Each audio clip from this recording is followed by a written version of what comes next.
இப்ப சோவியத்துக்கும் அமெரிக்காவுக்கும் 2 பேரும் நேரடி தாக்குதல் நடக்காததுக்கு காரணம் என்னன்னா 2 பேர்ட்டையும் அணுகுண்டு இருந்ததுதான் காரணம். இப்ப நம்மகிட்டயும் அணுகுண்டு இருந்ததுன்னா நம்மளையும் வந்து நேரடியாக எந்த நாடும் தாக்காது அப்படின்ற படிப்பினையை வந்து உலக நாடுகள் வந்து கற்றுக்கொண்டு என்ன பண்றாங்கன்னா ஒவ்வொருத்தரும் வந்து அணுகுண்டு தயாரிக்கிறது, அது மூலமா நம்மளை வந்து தற்காத்துக்கிறது அப்படின்ற ஒரு முடிவு எடுக்கிறாங்க. அப்ப 2 விதமா அணுகுண்டுகளை வந்து நீங்க வந்து அடைய முடியும். ஒண்ணு என்ன பண்ண முடியும்னா மற்ற அணுகுண்டு வைத்திருக்கக்கூடிய நாடுகளோட நீங்க ஒரு ஒப்பந்தம் செஞ்சிருக்க. உதாரணத்துக்கு கியூபா, இந்த பனிப்போர் காலத்துல பாத்தீங்கன்னா இங்க இருந்து சோவியத் ரஷ்யாவில இருந்து அங்க கொண்டு போய் அணுகுண்டுகளை வச்சு அதன் மூலமா கியூபாவை வந்து அமெரிக்கா தாக்க முடியாத அளவுக்கு ஒரு ஒரு ஏற்பாடை செஞ்சாங்க. இப்ப கூட பாத்தீங்கன்னா புத்தினும் அந்த பெலாரஸ் அந்த நாட்டை சேர்ந்த அதிபரை சேர்ந்து என்ன பண்றாங்கன்னா இங்க இருந்து அந்த அணுகுண்டுகள் அங்க வச்சிருக்காரு. இப்ப வைக்கிறதுக்கான ஒப்பந்தம் செஞ்சுக்கிட்டு அங்க வந்து வச்சிருக்காரு. அதன் மூலமா என்னன்னா அந்த நாட்டுல நீங்க வந்து போர் தொடுக்க முடியாது அப்படின்ற ஒரு சூழலை ஏற்படுத்துறது, அது ஒரு வகை.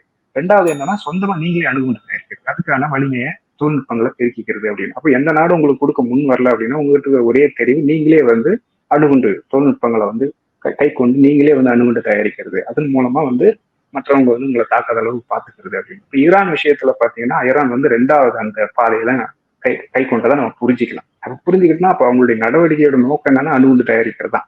அதை நம்ம சொல்லாலும் சொல்லாட்டாலும் இல்லை நாங்க மறுத்தாலும் இயல்பால என்ன அப்படின்னா அது ஒரு அணுகுண்டு தயாரிக்கிறதுக்கான ஒரு ஒரு முயற்சி தான் அது. அவங்க என்ன சொல்றாங்கன்னா அணுகுண்டு தயாரிக்கல அதுக்கு பதிலாக எங்களுக்கு சாதகமான விஷயங்கள் நீங்க செஞ்சு கொடுங்க.